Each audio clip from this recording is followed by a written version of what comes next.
तो guys Pokemon की एक और न्यू वीडियो में आप सभी का स्वागत है। और कल पोकेमॉन कंपनी ने एक न्यू प्रीव्यू को रिलीज किया है जो कि एपिसोड 40 से लेकर 43 तक के सभी एपिसोड्स का है। तुम सभी को पता है पोकेमॉन जर्नीज का एक छोटा सा आर्क आने वाला है, तो ये उसी का प्रीव्यू है। इसे देखने के बाद में सभी फैंस बहुत ज्यादा एक्साइटेड हैं और भला क्यों ना हो, उन्हें इसमें इतने सारे लेजेंडरी पोकेमॉन्स देखने को मिलने वाले हैं और लास्ट में तो एक बहुत ही बड़ा सरप्राइज भी है। तो आज मैं तुम्हें इसी सबको पूरी तरह से एक्सप्लेन करने वाला हूँ। तुम्हें इस वीडियो को देखने के बाद में सब कुछ पता चल जाएगा आखिर होने क्या वाला है। तो गाइज इस वीडियो को लाइक करना मत भूलना और अगर चैनल को पहली बार देख रहे हो तो जाके सब्सक्राइब कर लो, जिससे तुम्हें हमेशा पता रहेगा आखिर पोकेमॉन जर्नीज में चल क्या रहा है। तो अब ज्यादा बात नहीं करते हैं और करते हैं इस वीडियो को स्टार्ट। तो सबसे पहले प्रीव्यू स्टार्ट होता है गो से, जो अपने राबूट को ज़ैपडॉस के ऊपर अटैक करने को कहता है और फिर ऐश भी पिकाचू से उसी ज़ैपडॉस के ऊपर हमला करने को कहता है। अगर तुम्हें याद है तो सभी एपिसोड्स के जो टाइटल्स आए थे उनमें एपिसोड 40 का टाइटल था versus thunder a legendary red battle. तो ये एपिसोड 40 का सीन है जिसमें ऐश और गो मिलके ज़ैपडॉस से रेड बैटल कर रहे हैं। अगले सीन में लियोन को बताया है जो अपने चार्जार्ड के साथ में है। शायद हो सकता है कि यहीं कहीं वो जाइगेंटामैक्स सेंटिस्कॉर्च भी हो जिसके पहले लीक्स आए थे। और अगले सीन में हमें जेसी और जेम्स दिखाए जाते हैं और उनका म्याऊ जाइगेंटामैक्स हो जाता है। इसी सीन ने मुझे बहुत ज्यादा सरप्राइज किया था। अब यहाँ पर बहुत सारे लोग कंफ्यूज हो गए होंगे आखिर म्याऊ जाइगेंटामैक्स कैसे हुआ, तो इसका आंसर तुम्हें आगे वीडियो में मिल जाएगा। अगले सीन में गो को दिखाया है जो अपनी पॉकीबॉल को डायनामिक्स बॉल बना देता है। और अगर तुमने नोटिस किया हो तो गो के हाथ में डायनामिक्स बैंड है, तो ये एकदम कमाल की बात है। फाइनली गो के पास में भी एक खुद का डायनामिक्स बैंड है। पर क्वेश्चन ये है कि आखिर गो को ये किसने दिया। आई थिंक ऐसा हो सकता है कि इसे सोनिया ने दिया हो, क्योंकि रेड को भी लियोन ने दिया था, पर ये सिर्फ मेरा एक अंदाजा है। एनीवेज देखते हैं गो अपने कौन से पोकेमॉन को डायनामिक्स या जाइगेंटामैक्स करता है। अगले सीन में हमें रायहान और सोनिया दिखाए गए हैं। सच में गाइस यहाँ पर रायहान बहुत ही कूल लग रहा है और इसे देखकर ऐसा लग रहा है जैसे ये कह रहा हो, हे तुम इस खूबसूरत लड़की से नहीं बल्कि मुझसे बैटल करनी चाहिए। सच में ये बंदा बहुत ही कूल है और अगर तुम्हें ना पता हो तो ये गलार रीजन का एक जिम लीडर भी है। और यहाँ पर रायहान अपने पोकेमॉन डोरालाडॉन के साथ में है। देखने में इंटरेस्टिंग होगा आखिर ये बैटल किससे कर रहे हैं। अगले सीन में हमें फिर से ज़ैपडॉस दिखता है जो कि बड़ा शांत सा लग रहा है और आई थिंक ये एपिसोड 40 का ही सीन है। तो शायद हो सकता है ऐश या गो में से किसी एक ने इसे पकड़ लिया हो जिससे ये कंट्रोल में आ गया, या तो एक कमाल की फाइट के बाद में अभी ये सब एक दूसरे के अच्छे दोस्त बन चुके हैं। ऐश, गो और ज़ैपडॉस अब कमाल के दोस्त हैं, ऐसा कुछ भी हो सकता है। अगले सीन में टीम रॉकेट एक बार फिर से दिखती है, लेकिन ये बहुत ही ज्यादा एक्साइटमेंट में है। शायद ये लोग भी ज़ैपडॉस को देखकर बहुत ज्यादा खुश हैं। और यहाँ पर ज़ैपडॉस फिर से दिखता है जो राबूट के ऊपर थंडरबोल्ट का यूज करता है, जिससे उसे और पिकाचू दोनों को थोड़ी चोट लगी है। पिकाचू को तो फर्क नहीं पड़ने वाला, लेकिन राबूट को पड़ेगा। अगले सीन में हमें दिखता है ड्रैगापल्ट और उसके बाद में हमें ऐश दिखाई देता है जिसके चेहरे में एक अलग सी स्माइल है। जैसा कि गाइस मुझे लगता है ना इसके दिमाग में कोई ना कोई तो स्ट्रेटजी है और ये कुछ तो सोच रहा है, या तो वो ड्रैगापल्ट को पकड़ने वाला है। मुझे तो यार सच में अभी भी लगता है कि ऐश का अगला पोकेमॉन यही है, इसे ही ऐश पकड़ेगा। अगले सीन में हमें राइडॉन, मार्स्टॉर्म और लूडिकुलो दिखते हैं। आई थिंक मार्स्टॉर्म को गो पकड़ने वाला है और न्यू वाली ओपनिंग में मार्स्टॉर्म और लूडिकुलो का जो सीन बताया था तो ये वही वाला एपिसोड है। अगले सीन में हमें गो और उसका फ्लाइगॉन दिखता है जो कि अटैक कर रहा है। तो यहाँ से सारी नॉर्मल चीजें खत्म होती हैं, अब शुरुआत होती है असली चीजों की। ट्रेलर में आगे हमें यहाँ पर चेयरमैन रोज और उसकी असिस्टेंट दिखाई जाती है। ये दोनों बहुत पहले से ही जाइगेंटामैक्स और डायनामिक्स के बारे में पता करने में लगे हुए थे। ये लोग काफी समय से इन चीजों के बारे में रिसर्च कर रहे थे। यहाँ सबसे इंटरेस्टिंग सीन मुझे यही लगा, चेयरमैन की स्माइल जो कि थोड़ी सी ईविल लग रही है।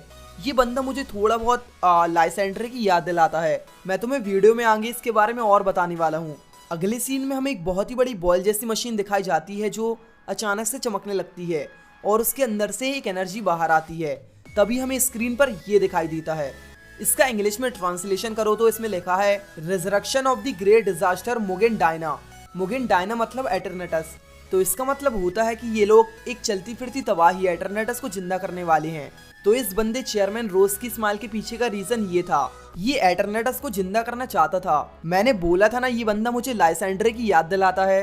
अब अगले सीन में गो आसमान की तरफ देखता है जहाँ पर उसे एक रेड लाइट गलार रीजन के आसमान में चमकती हुई दिखाई देती है। अगले सीन में यहाँ पर लिखा है red light shining on the Galar region. Sonia भी बाइनोकुलर्स का यूज करके उसी लाइट को देख रही है। आखिर आसमान में ये चीज क्या है? तभी हमें अगले सीन में एक बड़ा सा डायनामिक्स पोकेमोन दिखता है जो शहर के बीचों बीच है और आसमान में हर तरफ डायनामिक्स एनर्जी है। तो यहाँ से डार्केस्ट डे की शुरुआत हो गई है। गाइज अगर तुम लोग यहाँ पर जूम करके देखो तो तुम्हें एक छोटा सा कुछ दिखेगा, तो आई थिंक ये ऐश और उसका ड्रैगनाइट है। आगे के सीन्स में हमें ऐसे ही बहुत सारे डायनामिक्स पोकेमोन दिखते हैं जो अपने ही आप ऐसे हो रहे हैं, और ये सब इसलिए हो रहा है क्योंकि हर तरफ एटर्नेटस की एनर्जी फैल गई है जिससे हर पोकेमोन्स ऐसे हो रहे हैं। और टीम रॉकेट का म्याउथ भी इसी वजह से जाइगेंटामैक्स हुआ था। तो अगले सीन में यहाँ पर लिखा है अ ह्यूज रनअवे पोकेमोन। आगे सीन में हमें फिर से चेयरमैन दिखते हैं और इन्होंने यहाँ पर जो बात कही थी उससे साफ होता है कि इस बंदे के इरादे ठीक नहीं है। इसने यहाँ पर कहा था कि some sacrifice is unavoidable for Galar's future, मतलब इसे अभी यहाँ पर किसी की भी फिक्र नहीं है, ये सब कुछ कुर्बान करने को तैयार है गलार रीजन के फ्यूचर के लिए। यार गलार रीजन ही नहीं रहेगा तो फ्यूचर किसका। तो गाइस तुम लोग शायद समझ ही गए होगे, चेयरमैन रोज ही शायद इस सीरीज का विलेन है। और मैंने तुम्हें पहले ही कहा था ये बंदा मुझे थोड़ा बहुत लाइसेंड्रे की याद दिलाता है। सच में यार जब मैंने पोकेमोन ट्वाइलाइट विंग्स की सीरीज देखी थी तो मुझे लगा था ये बहुत सही बंदा है, लेकिन अभी इसका प्लान जानने के बाद में मैं खुद शॉक में हूँ। एनीवेज आगे हमें यहाँ पर ऐश अपने ड्रैगनाइट के ऊपर दिखता है और लियोन का चार्जार्ड भी है अपने ड्रैगन क्लॉ के साथ। फिर आगे हमें यहाँ पर अगले सीन में पिकाचू, ऐश और वो दिखते हैं। ये लोग अभी स्लम्बरिंग फील्ड में है जिसे स्लम्बरिंग फॉरेस्ट भी कहते हैं, और यहीं पर लेजेंडरी पोकेमोन जैशियन और जेमेजेंटा सोए हुए रहते हैं। आगे इस सीन में लिखा है two heroes carved into a legendary stone statue. तो यहाँ पर मुझे थोड़ा सा डाउट है, या तो यहाँ पर ऐश और गो की बात हो रही है टू हीरोज में, या तो फिर जैशियन और जेमेजेंटा की जो कि इस पत्थर से निकलेंगे। शायद मेरे हिसाब से तो यार यहाँ पर जैशियन और जेमेजेंटा की बात हो रही है, क्योंकि अगले सीन में स्लम्बरिंग फील्ड के उसी स्टोन के अंदर से एक एनर्जी आती है और फिर जैशियन और जेमेजेंटा उस पत्थर को तोड़कर बाहर निकलते हैं। यही वो दोनों हीरोज हैं जो पत्थर से बाहर आए हैं, और ये दोनों ही लेजेंडरी पोकेमोन्स बहुत ही ज्यादा ओपी लग रहे हैं। अगले सीन में फिर से वही बड़ी मशीन दिखती है और उसमें कुछ अचानक से गड़बड़ हो जाती है और फिर एक एनर्जी उस मशीन और छत को तोड़कर बाहर निकल जाती है, और ये कोई और नहीं बल्कि एटर्नेटस है। यहीं से डार्केस्ट डे की शुरुआत होगी।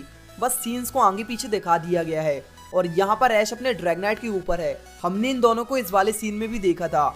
और फिर आगे चेयरमैन रोज हैं जो एटर्नेटस के उठने से बड़े खुश हैं, और इन सब के एंड में यहाँ पर एटर्नेटस दोबारा जिंदा हो चुका है। पर रुको, यहाँ पर ये सब खत्म नहीं हुआ। यहाँ पर तुम्हारा फेवरेट म्यूटू आने वाला है। हाँ, लास्ट के सीन में हमें यहाँ पर दिखाया है म्यूटू। तो यार ये सब माइंड ब्लोइंग है और मुझे नहीं लगता ये सब देखने के बाद में बहुत सारे फैंस को इसके लिए वेट होने वाला है। अब देखते हैं म्यूटू किसके साइड है, ये अच्छा है या बुरा है। और वैसे तो ये पोकेमोन्स के बारे में अच्छा ही सोचता है और इसे पहले इंसानों से नफरत थी, पर अब वो ऐसा नहीं है। तो गाइस देखते हैं आगे क्या होता है।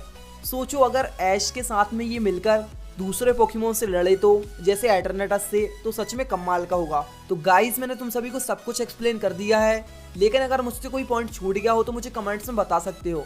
और तुम्हारे ख्याल से क्या ऐश को म्यूटू मिलेगा, बताओ मुझे कमेंट्स में। तो इस वीडियो को लाइक कर देना, और अगर चैनल को पहली बार देख रहे हो तो इसे सब्सक्राइब कर लो, जिससे तुम्हें पोकेमोन जर्नीज के हर अपडेट्स मिलते रहेंगे। और अगर तुम चाहो तो मुझे इंस्टा में फॉलो कर सकते हो, वहां पर चैनल के बहुत सारे अपडेट्स आते हैं।